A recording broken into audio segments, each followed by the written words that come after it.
খালেদা জিয়া 3 বারের প্রধানমন্ত্রী, ঠিক কিনা বলেন? এখন অসুস্থ হয়ে গেছে, একটা নেতাও তো বলতেছে না যেভাবেই হোক আমরা জীবন বাঁচাবো, বরং প্রত্যেক নেতা বলতেছে আপনারা দোয়া করেন, ঠিক কিনা বলেন? তো দোয়া কার কাছে? কার কাছে?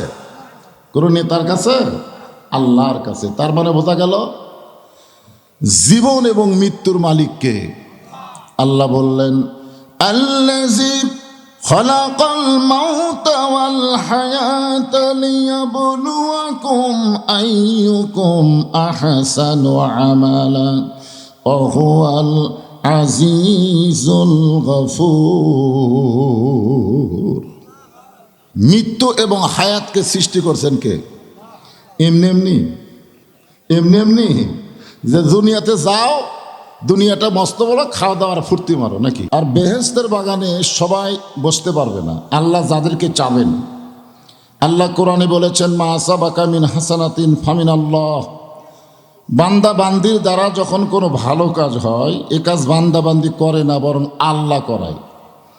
আপনারা বলেন তো, এই কোরআন কারিমের মাহফিলে বসা ভালো কাজ না খারাপ কাজ? তাহলে এই কাজ কে করালো? আমরা কি বিশ্বাস করতে পারি যে আমরা যত বড়ই পাপী হই না কেন, এই মুহূর্তে আল্লাহ আমাদের উপরে রাজি আছেন? আল্লাহ যদি রাজি না থাকতেন, খুশি না হতেন, তাহলে এই কোরআন কারিমের মাহফিলে আমাদের বসার তৌফিক দিতেন না। আমার সামনে যারা বসেছেন, আমি আমার অন্তরের অন্তঃস্থল থেকে আপনাদের সবাইকে শুভেচ্ছা জ্ঞাপন করছি। সম্মানিতা মা বোনেরা, পর্দার অন্তরালে বসে বসে যারা আলোচনা শুনতেছেন, তাদেরকেও শ্রদ্ধা জ্ঞাপন করে এই মুহূর্তে জানতে চাচ্ছি আপনারা সকলে কেমন আছেন? আলহামদুলিল্লাহ রব্বিল আলামিন। যে আল্লাহ শারীরিক সুস্থতা, মানসিক প্রশান্তি দান করে আজকের এই জান্নাতের বাগানে কবুল করলেন, আমরা সে আল্লাহর উপরে খুশি না বেজার? তাহলে জবান খুলে সমস্বরে সকলে বলবো, রব্বানা লাকাল হামদ হামদান কাসীরান তাইয়িবান মুবারাকান ফীহি। আমরা প্রশংসা করলাম কার? এমন একজন আল্লাহর প্রশংসা করলাম যে আল্লাহ রুহের জগতে আমাদের পক্ষে ছিলেন, দুনিয়ার জগতেও আমাদের পক্ষে। বলেন সুবহানাল্লাহ। রুহের জগতে আল্লাহ যদি আমাদের পক্ষ না নিতেন, তাহলে দুনিয়ার জগতে আমরা মুসলমানের ঘরে জন্ম নিবার পারতাম না। আর দুনিয়ার জগতে মুসলমানের ঘরে আল্লাহ যখন কবুল করেছেন, বিশ্বাস করতে হবে আখিরাতের জগতে আল্লাহ আমাদেরকে জান্নাত দিয়ে দিবেন। সুবহানাল্লাহ বলেন। কি মনে হয়, আল্লাহ ইচ্ছা করলে আমাদেরকে হিন্দু, বৌদ্ধ, খ্রিস্টান, ইহুদির ঘরেও পাঠাবার পারতেন না? কিন্তু আল্লাহ ওই সকল ঘরে না পাঠায়া আল্লাহর পছন্দনীয় ইন্না দীনা ইনদাল্লাহিল ইসলাম, ইসলামের ভিতরে আমাদের কবুল করার কারণেই আমরা বিশ্বাস করি আল্লাহ আমাদের প্রতি আখিরাতেও খুশি হবে ইনশাআল্লাহ। সকলে বলি ইনশাআল্লাহ। আমি যে পবিত্র কালামুল্লাহ শরীফ থেকে আয়াতে কারিমা তেলাওয়াত করেছি, এর উপরে আলোচনা হবে ইনশাআল্লাহ।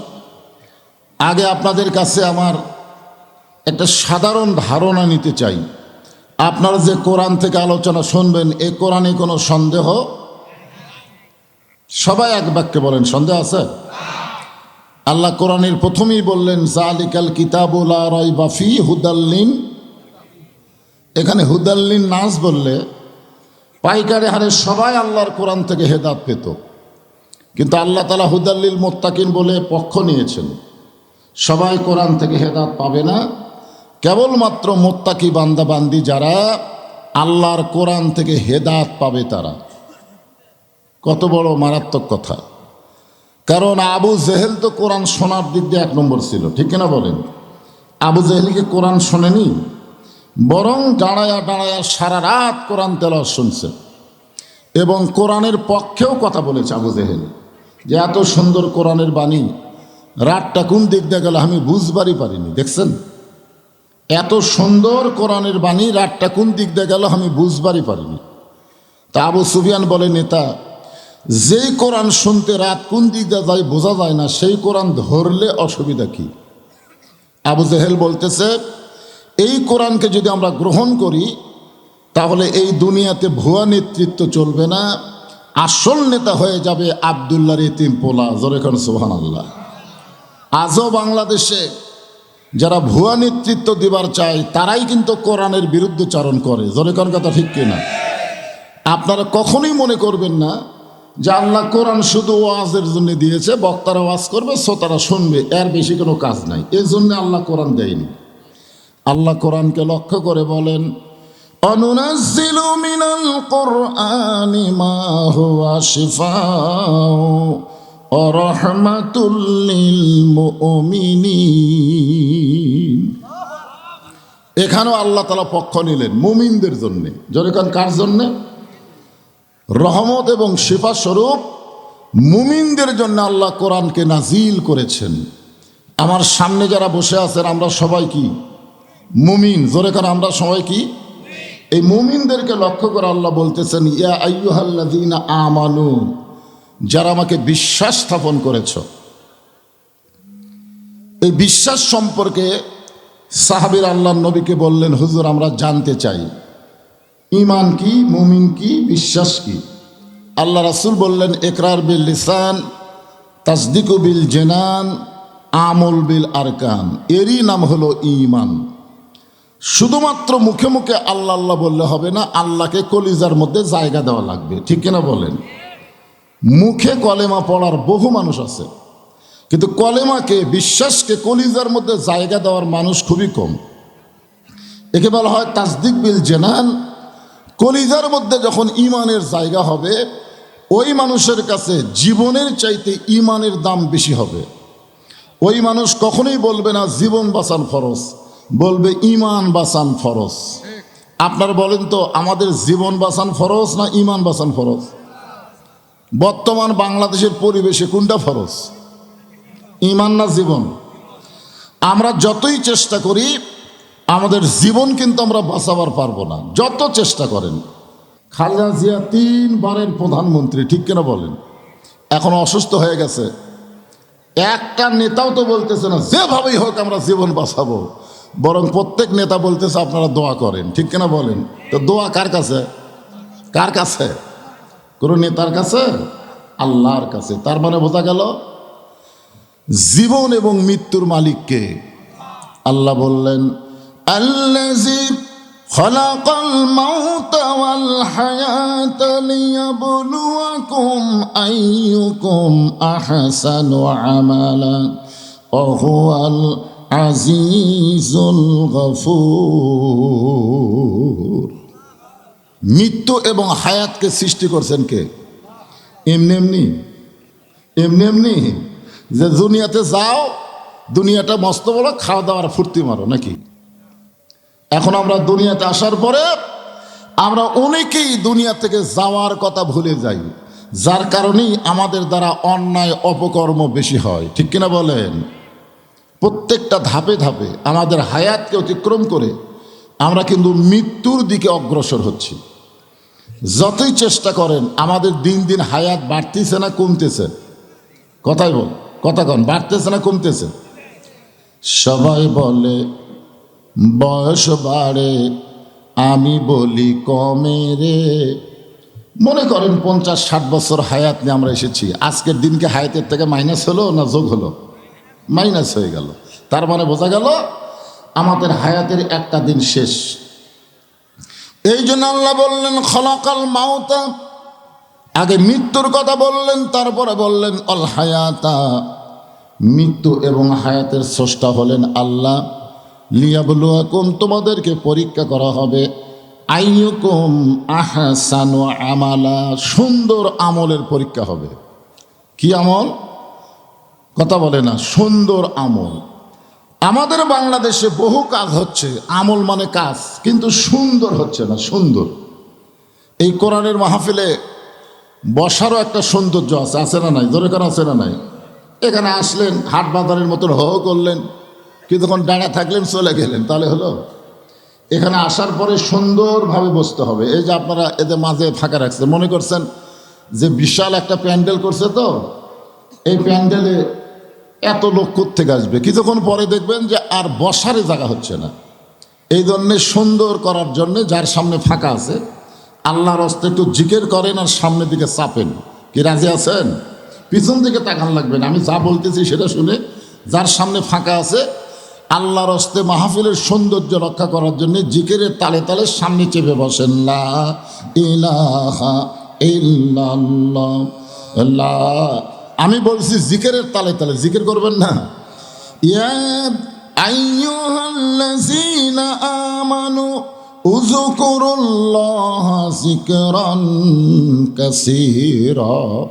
যখন দুনিয়াতে নামাজ, রোজা, হজ, যাকাত কিছুই ছিল না, তখন ছিল জিকির। অনেক সাহাবী এক ওয়াক্ত নামাজ না পড়ে দুনিয়া থেকে বিদায় নিয়ে চলে গেছে, তারা নামাজই পড়েনি। এরপরেও আল্লাহ তাদেরকে জান্নাত দিয়ে দিবে। কারণ কি জানেন? এই জিকির। জিকির জিকির আফজালু জিকির লা ইলাহা ইল্লাল্লাহ। এই যে আমির হামজা এক ওয়াজে কইছে, মা খাদিজাতুল কুবরা এক ওয়াক্ত নামাজও পড়ে নাই, রোজাও করে নাই, হজও করেনি, যাকাত দেয়নি, এরপরও আল্লাহ তাআলা তার জন্য জান্নাত একটা ঘর বানাছে। আরশের আল্লাহ মা খাদিজাকে সালাম দিয়েছে। কি কারণে দিছে? এই জিকির। কোরআনের কোনো জায়গায় আল্লাহ বলে নাই বেশি বেশি নামাজ পড়ো, বেশি বেশি রোজা করো, বেশি বেশি দান করো, বেশি বেশি সদকা করো, বেশি বেশি যাকাত দাও, বেশি বেশি হজ করো। এ কথা আল্লাহ কোনো জায়গায় বলে নাই। কিন্তু আল্লাহ বলেছেন জিকরান কাসীরা, বেশি বেশি আল্লাহর জিকির করো। জিকিরের দাম কম না বেশি? এই জন্য আমি বললাম জিকিরের তালে তালে আসেন, আর আপনারা হো হো করতেছেন আর সামনে আসতেছেন। জিকির করবেন, জিকিরের তালে তালে সামনে এসে বসবেন। এই দরজাত কি হচ্ছে? এই দরজাত কি হলো রে? একটু হইছে হই কেন? আসা মাত্রই বসবেন। আল্লাহ ইমানদারকে লক্ষ্য করে বললেন, যারা আমাকে বিশ্বাস স্থাপন করেছ, আস্তাঈনু বিসসবরি ওয়াসসালাহ ইন্নাল্লাহা মা'আস সাবিরিন। আল্লাহর কাছে যদি আমরা কিছু পাবার চাই, আল্লাহর কাছে চাই কি চাই না? কিসের মাধ্যমে? এমনি এমনি। এখন যদি বলে খালেদা জিয়ার জন্য দোয়া করো, ওরা হাত তোলা দোয়া করতেছে। অতই সোজা? অত সোজা না ভাইজান। এখানে আল্লাহ বলে দিচ্ছেন, যদি আমি আল্লাহর কাছে কিছু পাবার চাও তাহলে ধৈর্য আর নামাজের মাধ্যমে চাও। ধৈর্য আর নামাজ খুব খেয়াল করবেন। যেখানে নামাজ এবং ধৈর্য একসাথে আল্লাহ বললেন, তার মানে বোঝা গেল দুনিয়ার সব কাজে আমাদের ধৈর্য কিছুটা থাকলেও নামাজের মধ্যে আমাদের ধৈর্য কম। আপনার কি মনে করতেছেন? 5 মিনিট আগে যদি মসজিদে যান, জামাতের 5 মিনিট আগে মসজিদে গেছেন, আপনি বলেন তো কয়বার ঘড়ি দেখলেন? 5 মিনিটের মধ্যে আপনারা কয়বার ঘড়ি দেখলেন? অথচ 4 স্টলের মধ্যে 1 ঘন্টা গল্প মারতেছেন, একবারও ঘড়ি দেখতেছেন না। ঠিক কেনা বলেন? কথা বলেন তো। মসজিদের মধ্যে গেলে এত সময়ের দাম দেন আপনি। কি সময়! আয় হায়, বাবার ঘড়ি দেখতেছে, আজকাল সময় লড়তেছে না রে, আজকাল ঘড়ি লড়তেছেন। মসজিদের মধ্যে ঢুকলে, নামাজের মধ্যে ঢুকলে দেখবেন মানুষ খালি পাড়াপাড়ি করে। অথচ আল্লাহ বলেছেন বিসসবরি ওয়াসসালাহ, ধৈর্য আর নামাজ। যদি আমার কাছে কিছু পাবার চাও তাহলে এই দুইটার বিনিময়ে চাও। আমি আপনাদের বোঝানোর জন্য বলতেছি, পৃথিবীর শ্রেষ্ঠ মুয়াজ্জিন, প্রথম মুয়াজ্জিন, তার নাম হলো হযরত বেলাল ইবনে রেবাহ। নাম কি? হযরত বেলাল ইবনে রেবাহ। আল্লাহ রাসূলের মুয়াজ্জিন ছিলেন। আল্লাহ রাসূল বলেছেন পৃথিবীর সমস্ত মুয়াজ্জিন আজান দিলে মুসল্লির কান পর্যন্ত যেতেও পারে, কিন্তু হযরত বেলাল যখন আজান দেয়, এই আজান আল্লাহর আরশ পর্যন্ত পৌঁছে যায়। আল্লাহ রাসূল মুয়াজ্জিন সম্পর্কে বলেছেন, হাসরের ময়দানে সমস্ত মানুষের চাইতে মুয়াজ্জিনের মাথা উপরে থাকবে। শুধু মাথা উপরে থাকবে না, আল্লাহ কুদরতি হাত দিয়ে মুয়াজ্জিনের মাথায় একটা নূরের টুপি পরায় দিবে। ধরে কোন সুবহানাল্লাহ। নামাজটা হলো আসরের নামাজ। হযরত বেলাল আসরের নামাজের আজান দিলেন। আজান শোনার সঙ্গে সঙ্গে মুসল্লি মসজিদ দিকে রওনা দিলেন। হাদিস শরীফে বলা হয়েছে, আজানের আগে শুধুমাত্র মুয়াজ্জিন ছাড়া কেউ যদি মসজিদের মধ্যে প্রবেশ করে তার আমল নামায় মসজিদে প্রবেশ করার কোনো সোয়াব দেওয়া হবে না। আমার কথা কি বুঝলেন?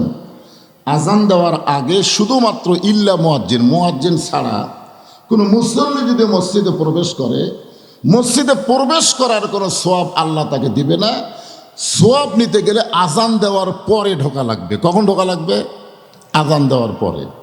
আজান দেওয়ার পরে কোনো মুসল্লি, এটা ইমাম গাজ্জালি তাবলিগে দিনের মধ্যে একটা আমাদের বর্তমান সময়ে ব্যাখ্যা করে বলেছেন, প্রথম 3 মিনিটের মধ্যে যারা মসজিদে ঢুকবে তাদের আমল নামায় আল্লাহ একটা উট কুরবানির সওয়াব দেবে। জীবনে উট দিবার পারবেন? আমরা এতবার হজ করতে গেলাম, কিন্তু ওই ছাগল ছাড়া উটের বাজারে দরদাম করি, মাথায় হাত। 7 জন মিলে একটা উট দেব, তাও 6 জনের মধ্যে মতভেদ। না রে বাবা, এত টাকা খরচ করে দেওয়া যাবে না। 7 জন মিলে একটা উট দিবে, কবুল হবে কি না হবে তার কোনো গ্যারান্টি নাই। আর আজান দেওয়ার 3 মিনিটের মধ্যে মসজিদে ঢুকলে আল্লাহ তাআলা তার আমল নামায় একটা কবুল উট কুরবানির সওয়াব দিয়ে দেয়। আজান দেওয়ার 5 মিনিটের মধ্যে কেউ যদি মসজিদের মধ্যে প্রবেশ করে আল্লাহ তার আমল নামায় একটা গরু কুরবানির সওয়াব দিয়ে দেয়। আজান দেওয়ার 10 মিনিটের মধ্যে কেউ যদি মসজিদে প্রবেশ করে আল্লাহ তার আমল নামায় একটা ছাগল কুরবানির সওয়াব দেয়। মুয়াজ্জিন যখন আকামত দিবে এমন সময় কেউ যদি মসজিদের মধ্যে প্রবেশ করে তার আমল নামায় একটা ডিম অথবা মুরগি দানের সওয়াব দেওয়া হয়। মুরগি অথবা ডিম দান, কুরবানি নাই। মুরগি কুরবানি হয়? হয় না। ছাগল পর্যন্ত হয়। ইল্লা মাগরিব, শুধু মাগরিবের নামাজ ছাড়া। কোন নামাজ? আর মাগরিবের যদি এই নিয়ত করেন 3 মিনিট, 10 মিনিট, 5 মিনিট পরে যাব, তাহলে যায় দেখবেন 10 মিনিট পরে ছাগলের জন্য যায় দেখেন জামাতই নাই। আছে? জামাত আছে? কারণ আপনারা জানেন যে 5 ওয়াক্ত নামাজের মধ্যে মাগরিবের নামাজের সময় কম। কেন কম এটা কি আপনারা জানেন? 5 ওয়াক্ত নামাজের মধ্যে মাগরিবের নামাজের সময় কম কেন এটা কি আপনারা জানেন? না জানলে বলবেন জানি না। তো না জানলেই তো জানবার পারবেন। হ্যাঁ, অনেক মানুষ কিন্তু জানারও চেষ্টা করে না। এখন যেটা বলতে যে হযরত বেলাল যেই নামাজের আজান দিলেন, নামাজটা হলো আসরের নামাজ। কোন নামাজ? আসরের আজান শোনার পরে সাহাবীরা, মুসল্লিরা মসজিদ দিকে খালি ধেয়ে ধেয়ে আসতেছেন। কিছুক্ষণ পরে জামাতের সময় হয়ে গেল। জামাতের সময় হয়ে গেছে, এমন সময় হযরত বেলাল নামাজের আকামত শুরু করলেন। রাসূল তাকায় দেখে সামনে কাতারের ডান সাইডে একজন সাহাবী বসে আছেন। আকামত যখন মুয়াজ্জিন দিবে তখন মুসল্লিকে বসে থাকা যাবে না। নামাজের 13 ফরজের মধ্যে একটা ফরজ হলো দাঁড়িয়ে নামাজ পড়া। কি করে নামাজ পড়া? দাঁড়ায় নামাজ পড়া। চেয়ারের কথা তো বাদই দিলাম, চেয়ারে বসা তো বাদ দিলাম। এমনি যদি আপনি বসেন, এমনি বসলেন, তো আপনি কি সুস্থ না অসুস্থ? কথা কয় না। অসুস্থ মানুষের জন্য জামাতে নামাজ পড়া লাগবে। একটা দলিল দেখান। লোকটা অসুস্থ, দাঁড়াবার পারে না, ওই লোকটাকে জামাতে নামাজ পড়া লাগবে, তার তো একটা দলিল থাকা লাগবে। দলিল থাকা লাগবে না? তো দলিলবিহীন সওয়াব পাবেন কেমনে? এখন আল্লাহ কোরআনে বলতেছেন, লা ইকাল্লিফুল্লাহু নাফসান ইল্লা উসাহা। তোমার কষ্ট হবে এমন কিছু আমি আল্লাহ তোমাকে চাপায় দেইনি। আমার কথা কি বুঝলেন? সুস্থ সবল মানুষের জন্য জামাতে নামাজ পড়া। জামাতে নামাজ পড়লে আল্লাহ খুশি হয়ে তাকে 27 গুণ সওয়াব দিয়ে দিবে। সুবহানাল্লাহ। আসতে করলেন কেন? সবাই পড়েন না নাকি? জামাতে নামাজ পড়লে 1 নম্বর গুণ হলো সব দল ভাঙ্গা এক কাতার হয়। এটা হচ্ছে 1 নম্বর গুণ। ধরে কোন কয় নম্বর গুণ? আমাদের বাংলাদেশের মসজিদের বেড়া আওয়ামী লীগ, বিএনপি, জাতীয় পার্টি, জামাত, তাবলিগ মুরিদে আছে না নাই? ধরে কোন আছে না নাই? অনেকে কিন্তু জামাত পছন্দ করে না, জামাত একটা দল হলো। আবার মসজিদের মধ্যে গিয়ে কিন্তু ওরাই আবার জামাত করে। ধরে কোন কথা ঠিক কিনা? যদি বলা হয় এখানে জিকিরের জামাত হচ্ছে, অসুবিধা নেই। জিকিরের জামাত অসুবিধা নেই, তাবলিগের জামাত অসুবিধা নেই। কিন্তু যদি বলা হয় ইসলামের জামাত, জামাত ইসলাম, মানে ইসলামের জামাত আর জামাত ইসলাম, তখনই কবিরে সমস্যা আছে। অথচ দেখবেন বিএনপি, আওয়ামী লীগ, জাতীয় পার্টি, জামাত মসজিদের মধ্যে যখন যাবে তখন দল অনুযায়ী কেউ কাতার করে না, সমস্ত দল ভাঙ্গা এক কাতারে দাঁড়ায়। ধরে কোন ঠিক কিনা? ধনীর কাছে গরিব, গরিবের কাছে ধনী, লম্বার কাছে খাটো, খাটোর কাছে লম্বা, ফর্সার কাছে কালো, দাঁড়ায় না? যেরকম দাঁড়ায় না? তো বিএনপির কাছে আওয়ামী লীগ আছে। এখন বিএনপিকে কুনার ঘুঁতে মারতেছে যে তুই কে রে আওয়ামী লীগ আমার কাছে, তুই সরে আল্লাহ, এ ঘুঁতে মারে না, তুই ফেতনা করো, ভিতরে কোনো ফেতনা নাই। এই জন্য আল্লাহ বলেছেন উদখুলু ফিস সিলমি কাফা, পুরাপুরি ভাবে ইসলামের মধ্যে প্রবেশ করো। ইসলামের মধ্যে পুরাপুরি যদি প্রবেশ করতে চান তাহলে মসজিদে জামাতের মাধ্যমে এটা সম্ভব। ধরে কারণ সুবহানাল্লাহ, সামনে কাতারে এসপি দাঁড়াইছে, আর একটা মুসল্লি হলে কাতার পুরো হবে। এসপি দেখে কোনো মুসল্লির আসতেছে না তার কাছে, পিছন দিকে তাকায় দেখে দরজা চৌকিদার খাড়া হয়ে আছে। দরজাত কে খাড়া হয়ে আছে? এসপি বলতেছে আয় আয়। চৌকিদার বলে না স্যার, আপনি এসপি, আমি চৌকিদার। এসপি বলতেছে ওটা বাইরের কথা, আমি এসপি তুই চৌকিদার, ওটা হলো বাহিরের কথা, আর ভিতরের কথা আমরা দুই ভাই একসঙ্গে জামাত করতে চাই। ধরে কোন সুবহানাল্লাহ। এই কথা শোনার পরেও যখন চৌকিদার আসতেছে না, তখন এসপি নিজে কাতার ছাড়ে চৌকিদারের হাত ধরে বলতে, তো ডাকিতি যাস না কেন? কারণ ভয় লাগে। আরে পাগলা, ভয় কিসের? আয়। মসজিদের মধ্যে ঢুকে বলতেছেন পায়ের গোড়ালির সঙ্গে গোড়ালি মিল করা লাগবে, কারণ শুধু জামাতে নামাজ পড়লে হবে না, কাতার সোজা করা লাগবে। ঠিক কিনা বলেন? ঢুকলেন ঠিকই, কিন্তু কাতারের কোনো সাইজ নাই, হেঁটা উঁচায়, তেরা বেঁকা তেরা বেঁকা। তাহলে 27 গুণ হবে। 27 গুণ লিবার গেলে কি করা লাগবে? পায়ের গোড়ালির সঙ্গে গোড়ালি মিল করা লাগবে। এসপি বলতেছে আমার গোড়ালির সঙ্গে গোড়ালি মিল কর। চৌকিদার বলতে স্যার আমি চৌকিদার, আমার পায়ের গোড়া ফাটা, আপনার তেল তেলা, যদি কষ্ট লাগে। কি মনে করতেছেন? এসপি বলতেছে আমরা দুই ভাই, কোনো সমস্যা নাই। এখান থেকে প্রমাণ হয়ে গেল 27 গুণ সওয়াব যদি আমরা নিবার চাই তাহলে কাতার সোজা করা লাগবে, আর কাতার সোজা করতে গেলে পায়ের গোড়ালির সঙ্গে গোড়ালি মিল করতে হবে। তাহলে যেই বেটা সিয়ারত বসছে ওর পায়ের গোড়ালি কুটি আছে, তাহলে আপনি কি চাবেন আপনি 27 গুণ সওয়াব থেকে মাহরুম হন? এটা আপনি চাবেন? তাহলে আপনার কাতারে কোনো সিয়ার দেখলে আপনি আস্তে করে দ্বিতীয় কাতারত দিবেন। আপনি 27 গুণের জন্য সিয়ারটা ঠেলা দিয়ে কোথার দিলেন? দ্বিতীয় কাতারে দিলেন। দ্বিতীয় কাতারেরা চিন্তা করবে কে রে, ওরা যদি 27 গুণ পায় আমরা কয় গুণ নেব? ঠেলে সিয়ার তৃতীয় কাতার দিয়েছে। তৃতীয় কাতার বলতেছে একই কায়দা ভাই, আমাদের মধ্যে থাকার কোনো সুযোগ নেই। ও 4 নম্বর দিছে। ওই সিয়ার পার্টি যায় দেখে একজনও নাই, মানে 3 কাতারের মুসল্লি, ওই একলা একলা পিছনে থাকবে, কোনো কাতারের মধ্যে সিয়ার চলবি না। ধরে কোন কথা ঠিক, কোনো সিয়ার চলবে না। আর যদি আপনারা দেখেন যে সিয়ারওয়ালা আগে এসেই বসে গেছে, সিয়ার ছাড়া সিয়ারের মধ্যে বসেই গেছে, তখন তার ঠেলা দিলে যাচ্ছে না, তখন 4 জন মিলে সিয়ার কান্দত নিয়ে অকসহ সিয়ার কান্দত লিয়া বারান্দা থুয়ে আসবেন। ধরে কোন জায়গা থুয়ে আসবেন? কারণ 27 গুণ সওয়াব নিবার গেলে কোন সিয়ার চলবি। হ্যাঁ, এটা খেয়াল থাকবেন। আরে কোন টাকা কি আছে সেটা পরের কথা, আমার সওয়াবের দরকার। আমার কিসের দরকার? আমি বাড়ি ছাড়া মসজিদে গেছি এমনি এমনি। 27 গুণ সওয়াবের দরকার। আর সওয়াব নিবার গেলে শুধু জামাত করলে হবে না, কাতার সোজা করা লাগবে। এইটুকু বলে দিলাম। এখন আপনাদের দায়িত্ব, আমা আলাইনা ইল্লাল বালাক, আমার যা ছিল বলে দিলাম। এখন আপনারা কি করবেন সেটা আপনারাই বোঝেন। আল্লাহর নবী হযরত বেলাল যখন আকামত দেয়, এমন সময় লক্ষ্য করে দেখে সামনে একজন সাহাবী বসে আছেন।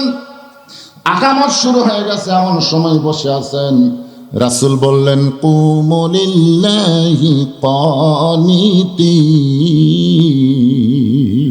আল্লাহর কথা। জোরে বলেন কার কথা? কুম কুম কুম মানে কি? দাঁড়াও। লিল্লাহি কার জন্যে? কানিতিন। শুধু দাঁড়ালে হবে না, আনুগত্য নিয়ে দাঁড়াতে হবে। কারণ তুমি যার সামনে দাঁড়াইলা তিনি কোনো এসপি ডিসি না, তিনি কোনো প্রধানমন্ত্রী প্রেসিডেন্ট না, তিনি হলেন স্বয়ং আল্লাহ। জোরে কোন কথা ঠিক কিনা? মসজিদে যখন আমরা দাঁড়াই কার সামনে দাঁড়াই? তো আল্লাহর সামনে দাঁড়ালে কোনো মশান চলবি? মশান তো সিয়ারত যারা বসে থাকে ওরা তো মশান মারে। ধরে কোন কি মারে? ওই হেঁটে হেঁটে মসজিদে আসলো, আসার পরে বেটা সিয়ারত বসলো। তোমাকে যদি খাটনি দিয়ে মসজিদে আনতো, খাটনিত করে লিয়াচ্ছে, লোকটা হাঁটবার পারে না, তখন একটা ভিন্ন কথা। কিন্তু হেঁটে হেঁটে তুমি বাজার করো, 10 কেজি ব্যাগ লিয়ে তুমি 2 কিলো হাঁটো, আর মসজিদে আসলে বলে পারি না ভাই, পারি না ভাই, এই ইয়ার কি আল্লাহর ঘর চলবি না? ধরে কোন কথা ঠিক কিনা?